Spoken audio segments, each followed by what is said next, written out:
ನಾನು ಬರು. ಹಾಯ್ ವೀಕ್ಷಕರೇ, ಅಲ್ಲಿ ನಮಸ್ಕಾರ. ನಾವು ಇವತ್ತು ಮುಲ್ಲಂಗಿ ತೋಟದಾಗಿದ್ದೇವೆ. ನಿಮಗೆ ಮುಲ್ಲಂಗಿಯನ್ನು ಕೀಳುವುದು ಹೇಳ್ಕೊಡ್ತೀನಿ ನೋಡಿ. ರೈತರ ಕಷ್ಟ ತುಂಬ ಐತ್ರಿ. ಇದು ನೋಡಿ ಮುಲ್ಲಂಗಿ ಕೀಳುವ ವಿಧಾನ. ಹೀಗೆ ಮಾಡೋದು. ಇದಕ್ಕೆ ಸ್ವಲ್ಪ ಗೊಬ್ಬರ ಕಡಿಮೆ ಆಗಿತ್ತಾ, ಅದಕ್ಕೆ ಸ್ವಲ್ಪ ಚಿಕ್ಕದಾಯಿತು. ಇನ್ನೊಂದು ಕೀಳುವ ನೋಡುವ. ಚಿಕ್ಕದ್ರಿ, ನಮ್ಮ ಕಡೆ ನೀರೆಲ್ಲ ತುಂಬ ಪ್ರಾಬ್ಲಮ್ ಉಂಟು ನೋಡಿ. ಮುಲ್ಲಂಗಿ ಕೀಳುವ ವಿಧಾನ ಹೇಳ್ಕೊಡ್ತೀನಿ. ಇನ್ನೊಂದು ಕೀಳುವ ಮುಲ್ಲಂಗಿ ಈ ಥರ ನೋಡಿ. ಮುಲ್ಲಂಗಿ ಇದೆ.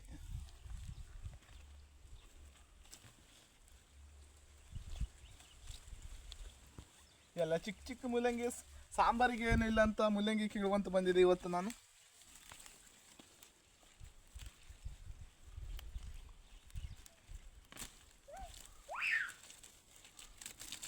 ಎಲ್ಲ ಚಿಕ್ಕ ಮುಲ್ಲಂಗಿ ರೀ, ಚಿಕ್ಕ ಮುಲ್ಲಂಗಿ ಕಾಣಿಸ್ತಾ ಉಂಟು.